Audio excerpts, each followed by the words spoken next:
आप सुन रहे हैं एक महफिल जज्बातों की, कारवां ख्यालों का, कारवाने गजल तलत अजीज के साथ सिर्फ 92.7 बिग FM पर। शाम गम की कसम आज गमगी है हम, आ भी जा आज मेरे सनम। शाम गम की कसम। जी, आज की शाम शाम गम नहीं है, आज की शाम है शाम कारवाने गजल की है। मैं हूं आपका मेजबान तलत अजीज और आप सुन रहे हैं ये program as you know 92.7 big FM पर। आज कारवाने गजल के प्रोग्राम में मैंने सोचा है कि आपको ऐसे दो सिंगर्स, ऐसे दो गायक, उनकी गाई हुई गजलियात, गीत, नगमे आपको सुनाऊं। और ये ऐसे दो सिंगर्स हैं जिन्होंने हिंदुस्तानी फिल्मी तारीख में अपनी ऐसी छाप छोड़ी कि आज तक वो छाप मिट नहीं सकी, ना मिटेगी। और आप समझ गए होंगे क्योंकि अभी आपने जो गजल सुनी, जो नगमा सुना, शाम गम की कसम, 1953 में ये फिल्म आई थी फुटपाथ, और मजरू सुल्तानपुरी साहब का कलाम, खयाम साहब की मौसीकी, तलत महमूद साहब की आवाज। और दूसरे जो सिंगर हैं सारी दुनिया जानती है, वो थे मोहम्मद रफ़ी साहब। तो आज के प्रोग्राम में आपको मैं तलत महमूद साहब और मोहम्मद रफ़ी साहब की गाई हुई मशहूर गजलियात और नगमे जो फिल्मों में उन्होंने गाई हैं वो मैं आपको सुनाऊंगा।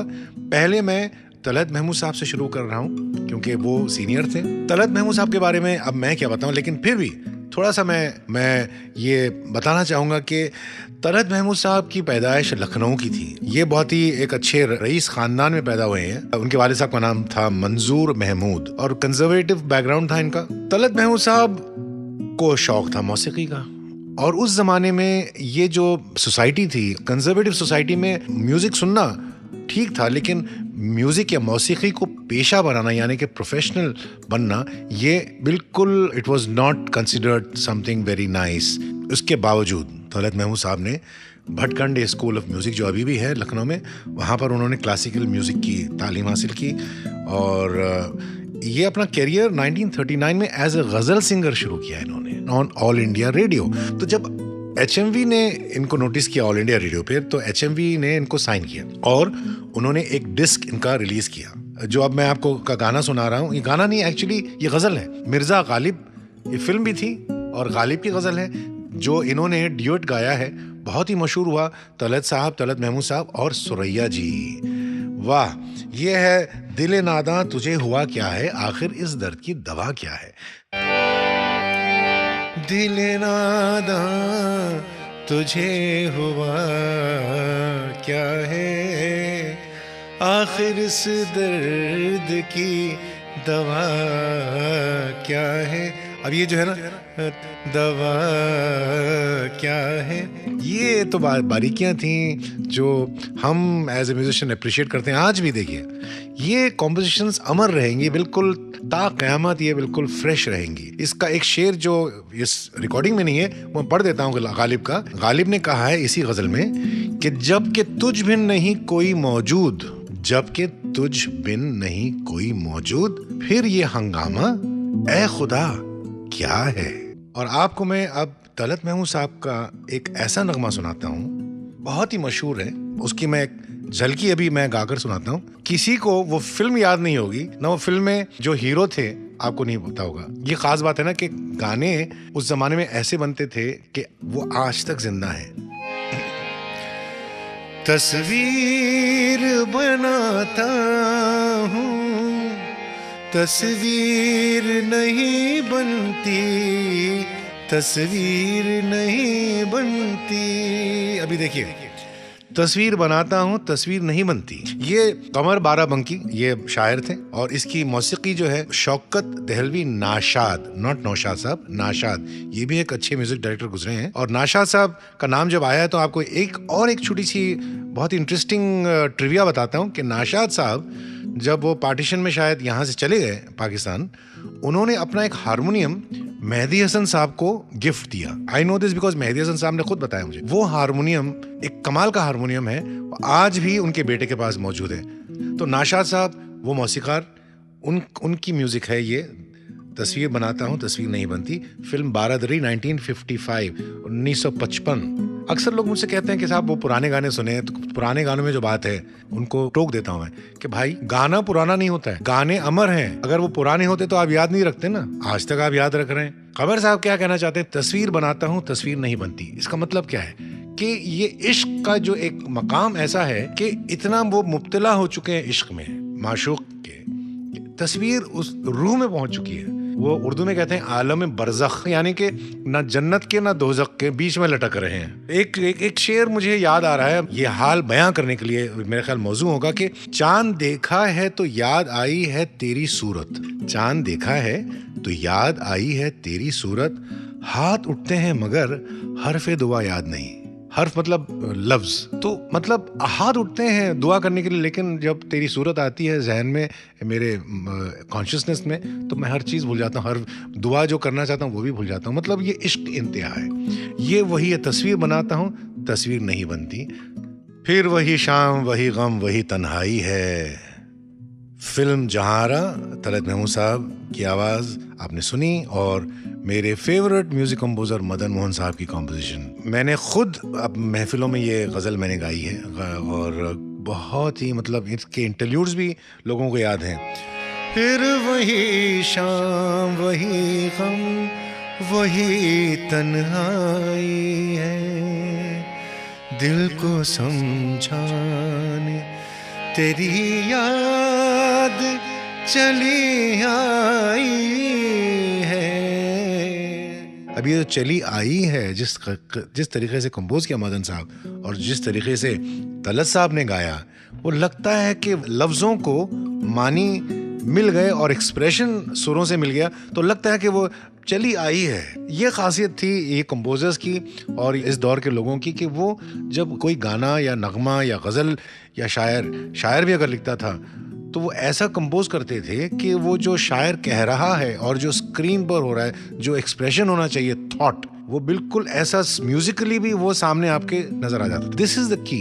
कोई भी चीज अगर आपकी रूह को जाके छू जाए तो वो ता क़यामत जिंदा रहती है। अब मैं आपको एक और गाना सुनाना चाहता हूं जो मेरा भी पर्सनल फेवरेट है। और किसी ने कहा था कि साहब ये गाना अगर कोई गा दे तो ये कोई भी अच्छा सिंगर गा दे तो इट इज़ बड़ा कामयाब सिंगर होगा, because it's one of the most difficult composition to sing. कुछ गाने ऐसे होते हैं सुनने में बहुत आसान लगते हैं, लेकिन जब गाओ तो उसका एक्सप्रेशन, उसका अंदाज बड़ा मुश्किल पड़ता है। ये फिल्म सुजाता का गाना है और ये एस डी बर्मन साहब की मौसीकी। जलते हैं जिसके लिए, जलते हैं जिसके लिए तेरी आँखों के दिए ढूंढ लाया हूँ वही गीत में तेरे लिए। जलते हैं जिसके लिए हुई शाम उनका ख्याल आ गया, हुई शाम उनका ख्याल आ गया। क्या बात है, हुई शाम उनका ख्याल आ गया। ये किसका ख्याल आया? मोहम्मद रफ़ी साहब। सारी दुनिया जानती है और मैं उनके बारे में क्या बताऊं, बहुत मैं छोटा सा फनकार हूँ। थोड़ा सा मैं जानकारी देना चाहता हूँ कि इनकी पैदाइश पंजाब की थी, सब लोग जानते हैं। अमृतसर के पास एक गांव था कोटला सुल्तान सिंह। इन्होंने क्लासिकल मौसीकी की तालीम उस्ताद बड़े गुलाम अली खां और उस्ताद अब्दुल वहीद खां साहब से इन्होंने हासिल की, और फिर आगे फिरोज निज़ामी वगैरह वगैरह बहुत सारे नाम हैं। रफ़ी साहब की ख़ास बात ये थी कि ही वॉज अ कंप्लीट फनकार, आर्टिस्ट। मतलब ऐसे सिंगर थे कि वो आप उनको कोई भी गाना गवा दें। तो ये उनकी वर्सेटैलिटी थी रफ़ी साहब की, और उनकी आवाज़ इतनी मुलायम थी, मैं क्या बताऊँ। मेरी मुलाकात भी हुई थी और बहुत ही सिंपल आदमी थे। बॉम्बे आया था 1978 में, तो उनसे मेरी मुलाकात 80 में हुई थी एक स्टूडियो में, जो अभी भी, अब तो नहीं है वो स्टूडियो, उसका नाम था रेडियो जेम्स वर्ली में, और वो रिकॉर्ड कर रहे थे कुछ प्राइवेट एल्बम। तो मुझे किसी ने कहा कि चलो आपको रफ़ी साहब से मिलाते। मैं बिल्कुल नया था, मैं गया और वो स्टूडियो में एंटर हुआ तो रफ़ी साहब वहाँ से आए। इन्होंने मिलाया कि रफ़ी साहब ये लड़का तलत अजीज़ है और ये गाते हैं। आप यकीन कीजिए कि जिस तरीके से उन्होंने मेरा हाथ पकड़ा और प्यार से कहा, अरे बहुत खुशी हुई मिलकर। ऐसे लोग होते नहीं हैं, मैं कहता हूँ वली लोग थे वो। इनके बारे में क्या कहूँ मैं, एक खास बात बताना चाहूंगा जो शायद बहुत कम लोगों को पता होगी। पहली बार रफ़ी साहब ने फिल्मों में जो गजल गाई, वो गजल कंपोज की थी खयाम साहब ने जी, और वो फिल्म का नाम था बीवी। 1949 की बात है ये बात मुझे खयाम साहब ने बताई।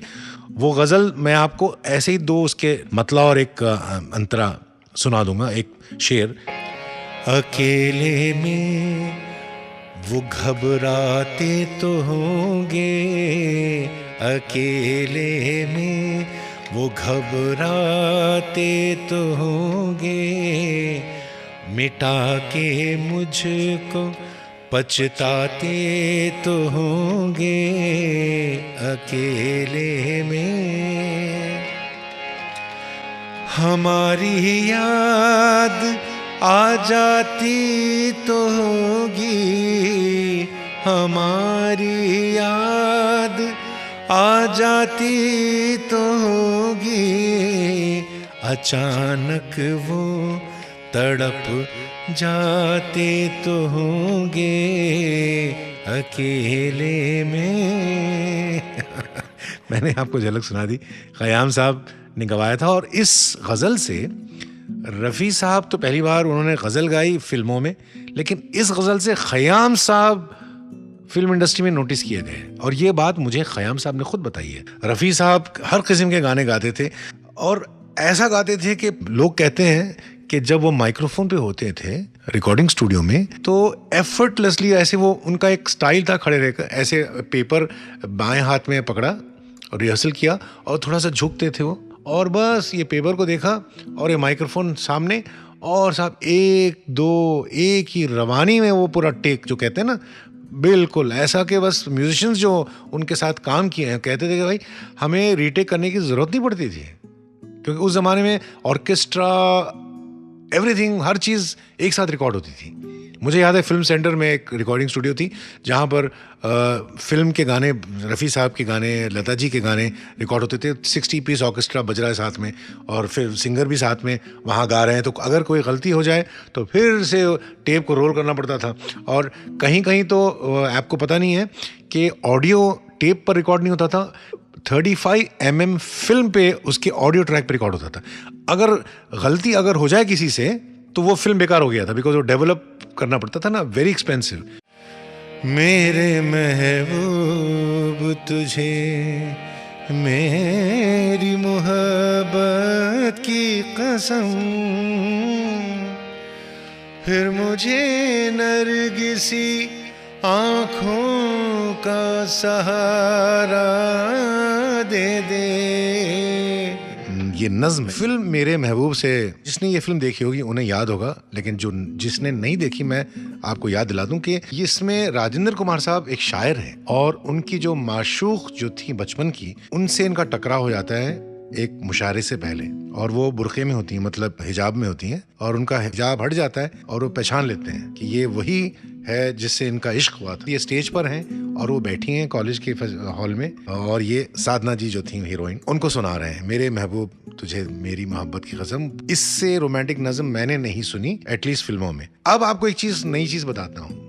ये जो सीक्वेंस है ना, मजाज लखनवी बहुत बड़े शायर गुजरे हैं लखनऊ के, जो आज के जावेद अख्तर साहब के सगे मामू हैं। उनकी जिंदगी में एग्जैक्टली यही वाकया हुआ था। उन्हें इश्क हुआ था एक लड़की से, नाजिया नाम था उसका, और जब ये बिछड़ गए और वो आगरा चली गई, और मजाज जिनका नाम था असरारुल हक, जब बड़े होते हैं तो ये शायर बन गए, बड़े रोमांटिक शायर थे। मजाज जिनका एक्चुअली तखल्लुस है असरारुल हक का, वो भी एक गर्ल्स कॉलेज में आगरा वो जा रहे थे मुशायरे में पढ़ने के लिए, और उनका ऐसे ही टकराव हो जाता है नाजिया से, और वो नाजिया इन्हें नहीं पहचानती है, ये पहचान लेते हैं कि वही लड़की है जिसको मैं प्यार करता था। और उन्होंने कुछ और गजल पढ़ी थी, लेकिन ये सीन जो है फिल्म में वहां से मतलब इंस्पायर होकर लिया था। और अब जो मैं आपको एक मशहूर नगमा सुना रहा हूँ, वो भी कमाल की बात है, उसमें भी मजाज साहब का बड़ा लिंक है, बड़ा बहुत ही इंटरेस्टिंग लिंक है। आपने सुना होगा, चल के तेरी आंखों से शराब और ज्यादा, ये लाइन भी एक्चुअली मजाज साहब ने लिखी थी। हसरत जयपुरी साहब इतने मुतासिर हुए इस लाइन से, शेर लिखा था उन्होंने, पहला मिसरा था ये, छलके तेरी आंखों से शराब और ज्यादा। तो हसरत जयपुरी जूनियर थे मजाज के, उनकी इजाजत से उन्होंने ये लाइन ली और उस पर ये गाना उन्होंने लिखा, और ये गाना आज तक इतना पॉपुलर है कि वो सारी दुनिया जानती। तो मजाज लखनवी का क्या लिंक था ये दोनों गानों में आपको पता लग गया। तो चलिए अब आपको मैं सुनाता हूँ छलके तेरी आंखों से शराब और ज्यादा। याद रखिएगा, आप अपने कमेंट्स भेजते जाइए और मुझे कमेंट्स आते रहते हैं, मैं पढ़ता हूँ और जितना हो सके उनका जवाब भी देता हूँ। और हमारी कोशिश ये रहती है कि ये प्रोग्राम बेहतर से बेहतर आप सब के लिए, यानी कि कारवाने गज़ल सुनने वालों के लिए हम बेहतर से बेहतर करते रहें। हम बेखुदी में तुम उनको पुकारे चले गए। अब रफ़ी साहब की खासियत ये थी कि जब वो कोई भी गाना गाते थे तो उसमें डूब जाते थे। अब आपने सुना ये, हम बेखुदी, बेखुदी मतलब बेहोशी का आलम, ऐसा आलम मतलब अपने आप को भूल गए। नशा हो या कोई भी नशा, इश्क का नशा हो या शराब का नशा हो, दैट डजंट मैटर। ये एक्सप्रेशन बहुत कमाल था उनका। और बेखुदी की बात आती है तो मुझे कुछ शेर याद आ रहे हैं अपने अनवर मिर्ज़ापुरी के, कि मैं नज़र से पी रहा हूँ ये समा बदल ना जाए, ना झुकाओ तुम निगाहें कहीं रात ढल ना जाए। ये रात हमारी कारवाने गज़ल की रात है, कहीं रात ढल ना जाए। मेरे अश्क भी हैं इसमें, ये शराब उबल न जाए। मेरा जाम छूने वाले तेरा हाथ जल न जाए। क्या बात है। अभी रात कुछ है बाकी, ना उठा नकाब साकी। अभी रात कुछ है बाकी, ना उठा नकाब साकी। तेरा रिंद, मतलब ये जो शराब पी रहा है, मतलब तेरा जो माशूक है, तेरा रिंद गिरते गिरते कहीं फिर संभल न जाए। हम आपके रिंद हैं, यानी कि आप जो कारवाने गज़ल के लिसनर्स हैं, मैं आपका आशिक हूँ, क्योंकि आपके बगैर मैं कुछ नहीं हूँ। मतलब इन द सेंस कि ये प्रोग्राम जो आप सुनते हैं तो ही कारवाने गज़ल का कोई मतलब होता है। और मुझे बड़ी खुशी होती है जब आप लोग सुनते हैं और आपके कमेंट्स आते हैं। तो अब मैं आपको रफ़ी साहब का अब एक ऐसा नगमा सुनाऊंगा जो तकरीबन यही मूड का है। दिन ढल जाए हाय, रात न जाए, तू तो न आए, तेरी याद सताए। अभी देखिए, याद सता, जैसे वो याद खींचते थे ना, वो तो बिल्कुल याद सामने आ जाती थी। दिन ढल गया, रात अभी ढली नहीं। और ये जो स्पेशल था आज, जिसमें मैंने रफ़ी साहब और तलत महमूद साहब इससे पहले उनके गाए हुए नगमे आपको सुनाए। अब वक्त आ गया है कि मैं आपसे इजाज़त ले लूं, क्योंकि प्रोग्राम का इख्तिताम हो रहा है। ट्यून रहिएगा, बिकॉज मैं तो जा रहा हूं, लेकिन अभी गाने आप सुनेंगे। अगले हफ्ते फिर आपसे मुलाकात होगी यही वक्त 92.7 बिग एफएम पर, इतवार के दिन, that is Sunday, Karwane Ghazal program में। तब तक के लिए तलत अजीज़, आपका मेज़बान, आपसे इजाज़त चाहता है। शब बख़ैर। मुझे यकीन है, मुझे उम्मीद है कि आपको आज के प्रोग्राम का भी उतना ही लुत्फ़ आया होगा जितना आपको पिछले प्रोग्राम्स का आया लुत्फ़। क्यों मैं ये लफ्ज़ बार बार इस्तेमाल कर रहा हूँ, क्योंकि बहुत ही खूबसूरत लफ्ज़ है और अक्सर इसको मिस प्रोनाउंस करते हैं लोग, लुत्फ़ कह देते हैं। तो इसलिए मैं कह रहा हूँ कि लुत्फ़ एक बहुत ही खूबसूरत, बहुत ही बारीक लफ्ज़ है उर्दू का। मज़ा, इसका मतलब मज़ा। तो लुत्फ़ उठाइए कारवाने गज़ल प्रोग्राम का और इस शाम का।